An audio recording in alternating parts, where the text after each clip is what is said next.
All right, welcome everyone this afternoon with the third webinar in our series. Today, covering the power of tracking. I would like to invite you all to use the chat. Quickly write down where you're located, what the weather is, and what your job function is. I'm coming today live from Vienna.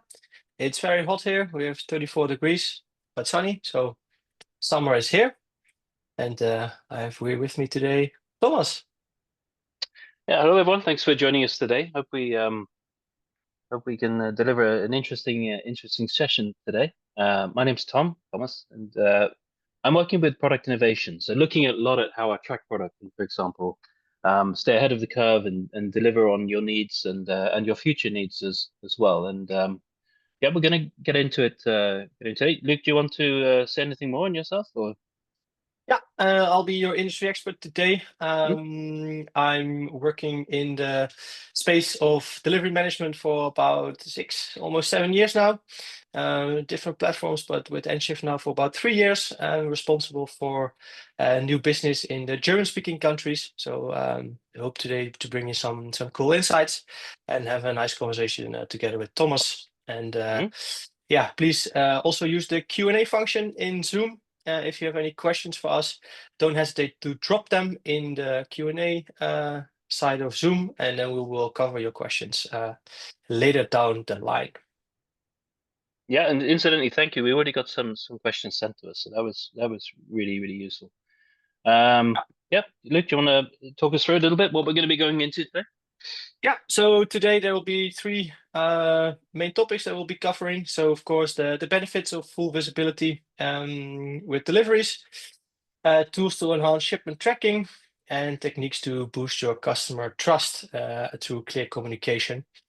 We'll do that together with Thomas. So I hope you're looking forward to it. And then Thomas will take it away with a interesting story from his personal experience. Well, I'm not sure about interesting, but I do think it's something we can all relate to, and it's something I wanted to bring up for I think a really good reason. So that's not much of a story, to be honest, but I ordered something quite recently, and we can all relate to that. I was sitting at home, and it wasn't a must-have. It was a nice to have. It was just I think I was getting something just before I traveled and so forth. So was really looking forward to getting this. It would have made my trip much easier. And I spent the day doing what we all do. Sitting there and looking at the tracking, and the tracking didn't update. And then I got that, the fatal message. I think we've all seen it, and it's the sorry we missed you. And it was a picture of wool. What made it really grinding was I could sort of relate to the wool because it was relatively near to where I live. And then I sort of thought about it, and what did I feel? Honestly, I felt really upset, really angry about it. I'm irrationally angry about it. As I said, it wasn't really anything special, but it was something that it was something that I wanted. And what it was all about actually is expectation. And I think it's something that isn't spoken enough about. And perhaps things are looked at in a very binary fashion when it comes to logistics and certainly tracking as well. And I think the point that I took away is that when we're buying something online, we're not just buying the thing, but we're also buying the expectations. And I think that the reaction, I hope, hopefully it's not just me, but when you do get when you do order something and suddenly you get the "we missed you" or it's going to be delivered the day after or what have you, we get a very emotional, kind of visceral reaction to it, right? And I think that's connected to emotion. And I think that when we're going to talk about a little bit about track today, I think the thing to keep top of mind is perhaps this is not just about logistics, and it's not just about moving parcels. It's also about managing expectations, right? Managing the expectations of customers. So with track, what we want to do is give customers that control, that ability, that granularity to see where their package is and at what state it's in. And I think one of the worst things you can do is the package is at one location, suddenly it's sorry we missed you, or suddenly it's the next day. And there's a lot of psychology in and around that. If you've ever queued at an airport, for example, and it has the signs up and it says this queue is 2 minutes or 3 minutes or whatever it may be, there's nothing you can do about it, right? But it's a really nice psychological prompt so that you feel in control. Your expectations are managed. So it's not a feature. It's not per se a trait of the product, but I think it's a very important aspect of tracking to keep front and center when thinking about why is tracking important. And it is about maintaining that emotional connection with customers. And it's about avoiding that the bad reaction, even though it may be fully explained, and it usually is traffic or what have you. But managing that expectations through track, I think, is really, really important. Should we move on to the next one, Luke? We Yeah. keep Yeah, an eye just on to the time shortly here. recap Hmm? on this one, right? So basically, what you're also saying is we're comparing an offline purchase with an online purchase, right? So Exactly so. Exactly. Yeah. handing over money at some point, and then in offline you immediately have your product, so you can use it and go home. Yeah. And in online, you of course create expectations, and you made a promise to your customer to deliver, and that's Hmm. where the potential frustrations can arise. But yes, let's dive to the next one, and we'll have a first poll for you today. Exactly. So we're gonna kick off with a poll, and it's a short poll. So we're just gonna try to grab your responses really. I think we've got about 45 seconds, so I should probably not waffle on. We're gonna talk about the power of tracking, and the question that we're gonna ask you is, what's your biggest challenge with tracking today? And please answer as honestly as you can. Here are some options. It's about customers contacting support for Wismo. Where is my order? It's about lack of branded tracking pages or emails. It's about not having visibility into carrier performance. Like you don't know, how the carrier, what your customers are experiencing, or it's just the manual labor, right? The manual labor that's involved in responding to questions or handling tracking topics. So if you could, please go ahead, choose your option. Please answer as honestly as you can. Don't just tick the first option, and yeah, we'll. We'll have a dive into some of these options once the poll is it. Oh, it's there already. So let's have a look at this. What was the biggest challenge you're tracking today? It's customers contacting support for Wismo. Where is my order? What do you say, Luke? 22%. Not a surprise, I think. No, it's a common thing I hear from prospects and customers. Hmm? They spend time in terms of FTE and employees there. And that can be much more efficient, one, when communication Hmm. is done properly, and two, if the question comes in, to have a central place to look up what happened to a parcel is, of course, also very important. Hmm. I think here we've got lack of branded tracking pages or email, 11%. I'm gonna throw my hat in the ring here and say I don't entirely agree, but we'll visit that later. I think there's a great opportunity there, which is it's not just about sticking a logo on a web page. I think we can look more into that later. Maybe we could convince you the other way. No visibility into carrier performance. Luke, what are your thoughts on that? Yeah, carriers, of course, typically do QBRs where they share their performance based on their own data Hmm? and their own metrics. But that, of course, is giving yourself a grade.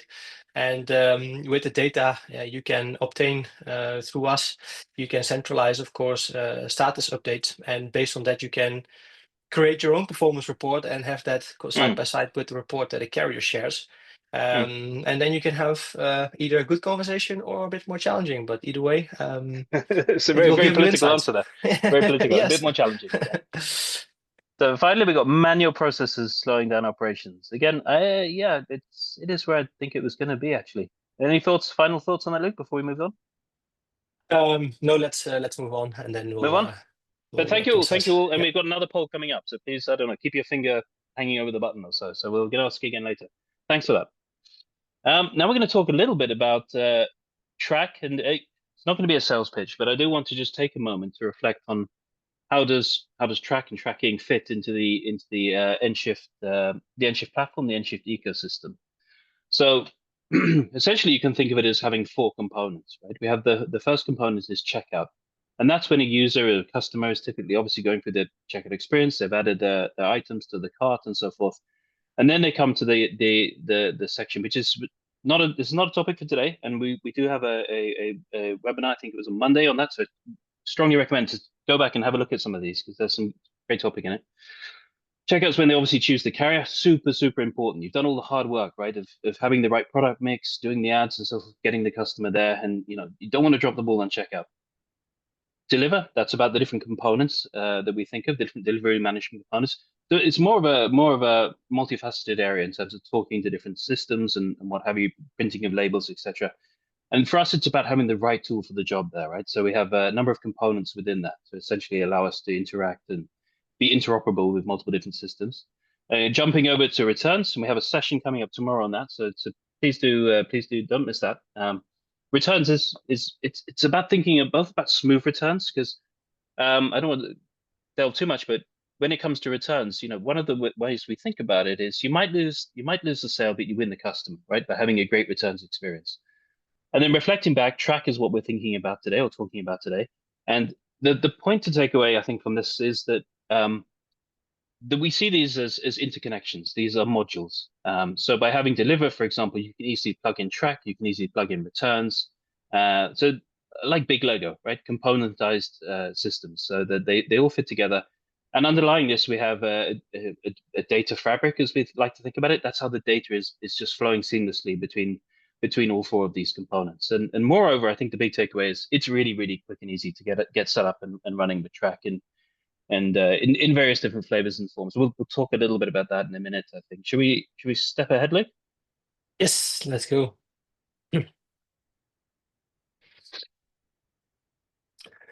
Yeah, so Let's see. go ahead. Shall I? I'll start off by answering. So what's missing? Well, I'll start by answering. What's missing from the tracking experience? I have a few of my own here, Luke, but over to you. What do you make of it?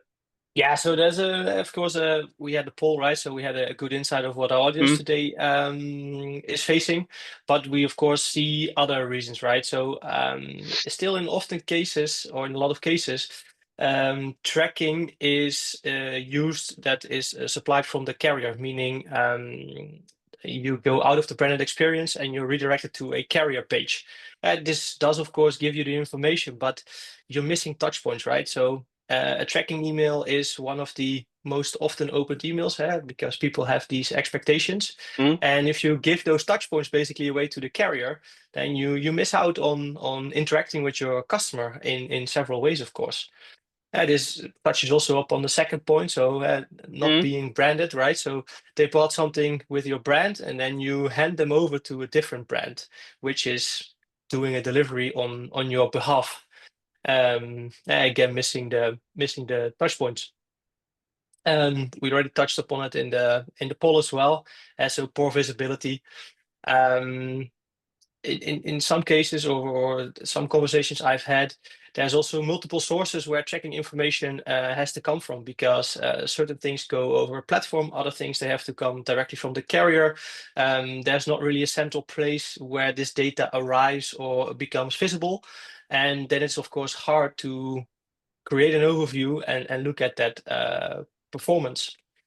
And then I think mm, the last topic, which it's, let's say, almost never discussed, but it's very interesting, right? So it's non-events. And what do we mean with non-events? Non-events is basically about creating triggers when stuff is not happening. So the fact that a status event or a next status event is missing, that can create a trigger on its own, right? So where we see in a typical lane from country A to country B that every 2 to 3 hours a new status update is generated by the carrier. If that event is not coming, then the likelihood that something is wrong with this parcel increases every minute. And mm, this not having a trigger or not having an event can form a trigger to do inform your customer, like, hey, we've noticed that something's up with your parcel. We're looking into it, but please expect a delay. And yeah, you can mm. play around with that in several scenarios, right? Yeah, the thing I would add to that as well. I don't have a better word for it, but sort of cryptic updates, right? Yeah. And that's when you get something that tends to be very nerdy. It said that this some code for a particular fulfillment house somewhere, and as a customer, it just doesn't make any sense, right? So I think that's it's as good as nothing, right? Just giving me essentially an encoded message that I don't understand. So I mean, it's nuts and bolts, but it all contributes to a pretty poor user experience, right? If you give me an update, but I Yeah. don't know what it means, that's yeah, adds nothing to the exchange really. So, and I think that's I think we can all think of examples where we've seen that before, right? And that's obviously a really important part to actually translate or turn that what would you call it, highly sort of highly mechanical message into something which a customer can actually relate to. Oh, I understand now approximately where it is, or how long, or what that event actually was, rather than just giving a code, for example. Yeah. Would you agree, Luke? Uniform, uniform communication, right? So not everybody is involved in the world of parcel logistics. Let's say most people are not, and Yeah. also those are the important messages you want to share. Shall we All move on? right. Yes. So this was a point. This actually came up in. Was it the second option I think we had there, and it was about brand. I think was it 20 odd 22% or what it was, and I think this is a real opportunity that just this gets missed, and there's a couple of reasons for that. So when we talk, what we're talking about is when you send someone a tracking email or a tracking update, it could be an SMS, for example, with a link in where they can see the status and what have you. If we reflect on our own behavior, I religiously go in there and I check them and I just see where it is and so forth. It's a little bit of a, the comfort blanket experience, just needing to know. I need to know where it is. I can't do much about it, but I do need to know. And what that all adds up to is that these tracking emails, they're not just it's really a missed opportunity, I think, just to hand over to a generic carrier email, or just a simple a simple link in it or so forth, because these are very, very high engagement, 30% click-through rates, and the industry average is what, 2 or 3% when it comes to an email. So there's a huge opportunity in these emails to actually think about this in the context of it's a chance to re-engage the customer. Once they've left the checkout, it's a chance to reconnect with them. And that could be about, joining a membership club. It could be about a new offer that's coming up. But moreover, you probably already know something about that customer's traits, what they're interested in. Perhaps they're a VIP customer and so forth. So it's a great opportunity to actually use that space and not just have a simple link or just a one-word update, but actually make use of it. And when we say branded, I think what we're talking about there is more than just putting a logo. That is all about these kind of assets you could have there, be it joining a mailing list or what have you. It's a huge opportunity, I think, and so it's one that just isn't recognized enough. Yeah. I also think there's something.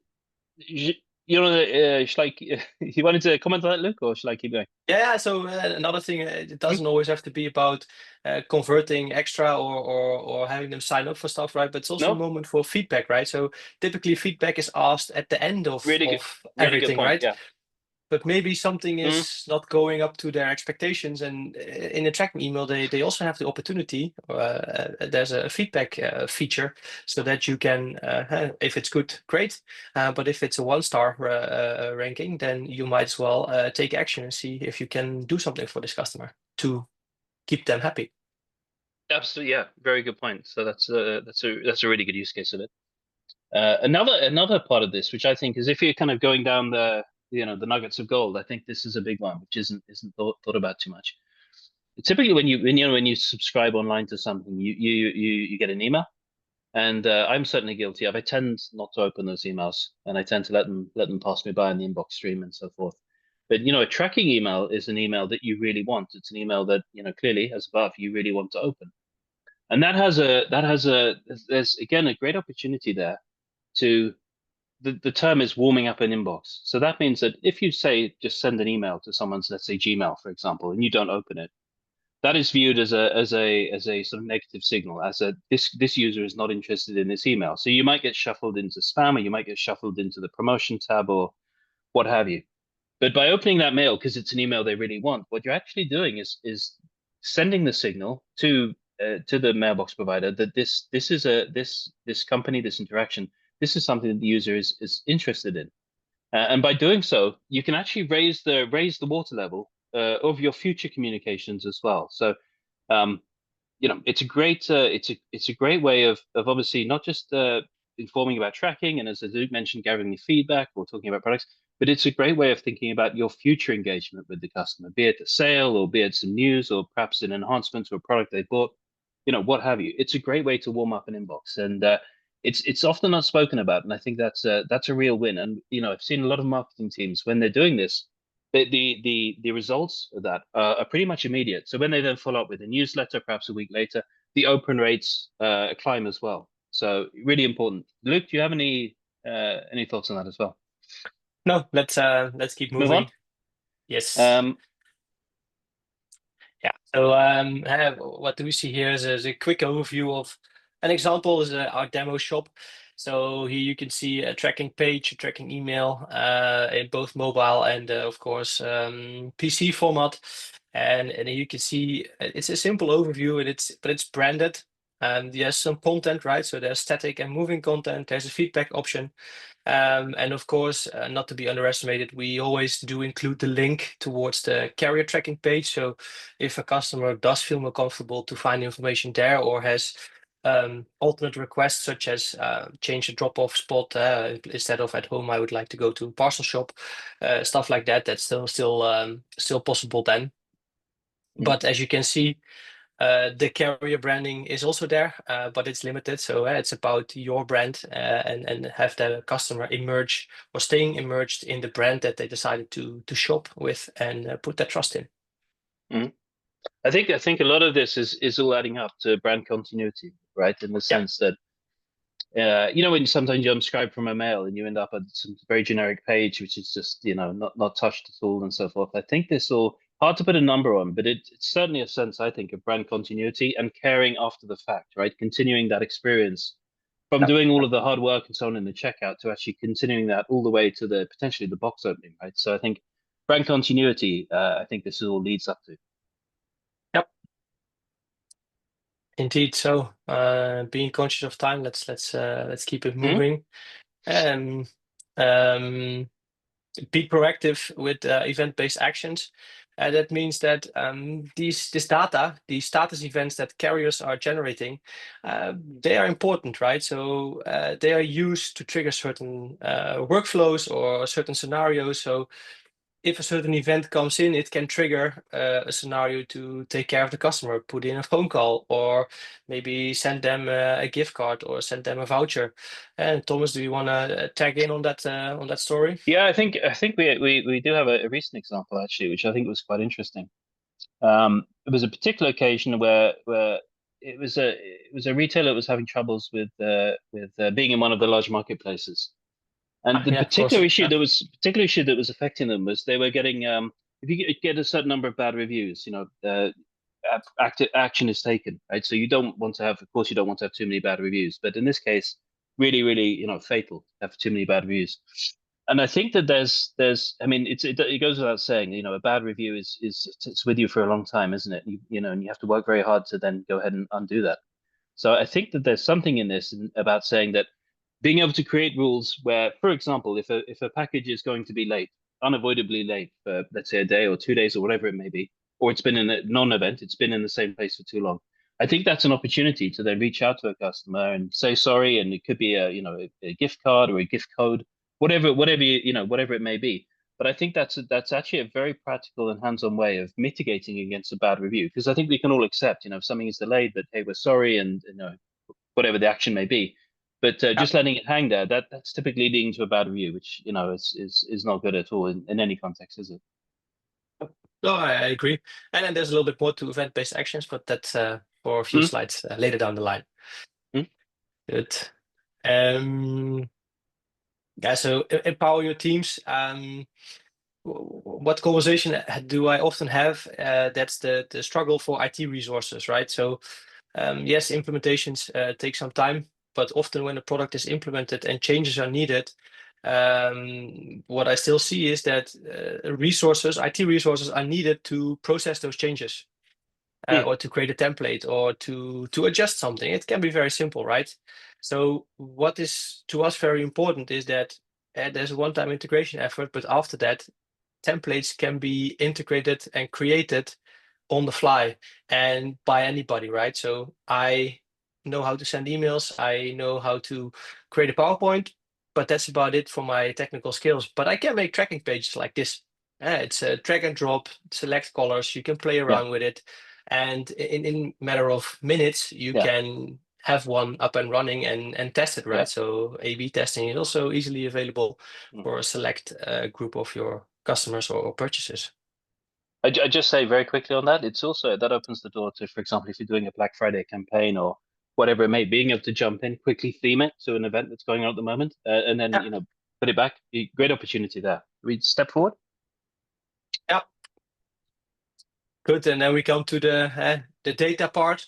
So I think this will connect well with the struggles most of our listeners have today, Mm, is the visibility in the carrier performance. So because we have these carrier connections all running through APIs, we will always receive the tracking data also more or less in real time. And the good thing about it is we will collect them into one place and we normalize them. What will this mean? It means that DPD will have a different wording for the parcel has been delivered than UPS. We have a layer over this so that these are all in the same wording. This has two advantages. One, you will always have consistent messaging towards your customer, regardless of the carrier that delivers the parcel. And two, when it comes to performance, you can actually start comparing DPD and UPS versus each other, meaning mm, this will give you insight on certain lanes, performance in countries, performance of a carrier on its own, performance of one carrier versus other carriers if you deploy more than one. And this data is not only interesting just to have a conversation, but these will actually support your end of year contract negotiations with these last mile carriers if you have mm. to have them. Why? Because performance is part of that conversation, and you can confront them with that. And of course, having the options in a multi-carrier platform is that if performance is not right and they're not willing to negotiate or play ball, you could reduce volumes and switch that over to another carrier rather easy. And so your negotiation power is significantly increased. Yeah. Another But, point which is very important to this, right, is getting that data back into, for example, a CRM system. If you don't want to use nShift for sending out emails, we see that for bigger enterprise customers, they typically communicate through their CRM. yeah, And then, of course, the data back into the information backbone of the organization, which is often an ERP system or in combination with an OMS system. And you want to be giving this data back in a timely fashion so that financial administration can run, yeah, and other internal processes are finalized or kicked off, depending on how they are set up. yeah. I just close that. We need to speed up, I think. But I would say Yeah. that I think that the really interesting part is this is actionable, right? In the sense that if you have a carrier that's not performing, or you want to benchmark, or you want to add more to the mix, then you could just go into checkout, for example, add more carriers to the equation. So if something isn't working quite as it should be, you can just you can broaden the carrier options for the Yeah. user, right? And in doing so, being able to deliver a better experience, I think. Yeah, or control it Mm. yourself in the back end, right? You can Yep, decide what order is fulfilled by whom, yep, essentially. Yeah. yep. Good small customer example, Thomas. Yeah, I think given the time is against us, so I'm not going to jump into this one. But what I would say is, if you go to the nShift website, you can find a lot of examples, and we've really looked at this in terms of what are the problems that we're solving, right? So you can look at the different ways that track has been used to address and solve real problems. So here it's a Nordic brand, it's a high fashion brand, 50% reduction in Wismo from their deployment of track. So that's giving users obviously the ability they can go and see where their parcel is and so forth. So they avoid a phone call, they avoid an email, and substantially good results. So I'd urge you to go and check out the customer stories and just can reflect on maybe some of the challenges you have and how other companies have been able to answer them. Yes. Good. Then we'll skip the functionality slide. You'll be getting access to it later on, and this is also available on the website. So to finally close off, we have a final poll for you guys, Hmm? which Elena will start now. Yes. Which track functionality would provide the most value to your business after having stayed with us for the past 30 minutes? Would that be branded emails and tracking pages, workflow-based trigger events, or data export and centralization of carrier events and information to optimize and have conversations, to Yeah, I'd think vote we number one, yeah. guys. That's a good one. It's, there's a great opportunity there to take advantage of, right? And think about not just sending a blank vanilla email or half empty Uh, vanilla email, and really take advantage of the good thing, though, is that they don't have to choose; they can have it all. it. That's true. Yeah, Yeah.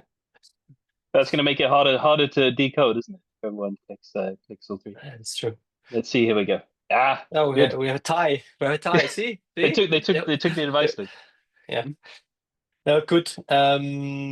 Let's see if we have some questions that came in the Q&A, because I think that would be most important to close off, and then we're not going over time too badly.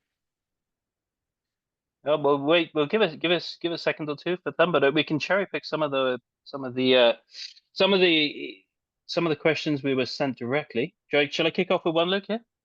Yeah, sure. Let's see. How configurable are customer notifications? For example, triggering an SMS or an email or an in-app alert, or in and around, for example, failed delivery times. Do you have any quick reflections on that? Yeah, so let's say the customer is in charge of which event trigger which communications, right? So depending on how you would like to communicate with your customer, you can configure nShift to push out that notification through the different channels that are available. So it's about CRM integration, for example, isn't it? So potentially it's very open-ended in terms of what you could actually then go ahead and do. Should do correct. one more or just close up? Yeah, let's do that. Let's see. I'm just trying to read what was written here. What are the practical steps to mitigate poor delivery experiences based on tracking data? So you got that tracking data. What's the real world? Well, in your experience, what are some of the ways that you've seen customers, for example, use that? So one of my recent customers, a lingerie brand in Europe, they use it for the negotiation position at the end of the year with the carriers. So they manage about 12 to 14 contracts in Europe with different last mile carriers, and they use this to benchmark performance, have conversations, and also negotiate at the end of the year. Okay, good. I think we're 2 minutes over time, so I just we can jump on to the next slide. I think we just want to wrap this up and just say thank you all for attending today. And as I say, there's the final session. Save the best for last for tomorrow, so please do attend that. And you'll get sent the webinars, but urge you to go back, look at the series, and hopefully it'll give you a bigger picture of how you can generate business growth and deliver better customer experience. You want to say anything, Luke, before we close this? No, I think that summed it up. Thank you for listening, and thank you, Thomas, for having a good time online. And hopefully, I'll speak to some of you later on. Have a good evening, and see you later. Good rest of the day. Thank you, everyone, for joining. Thank you. Bye bye. Bye-bye. Bye bye.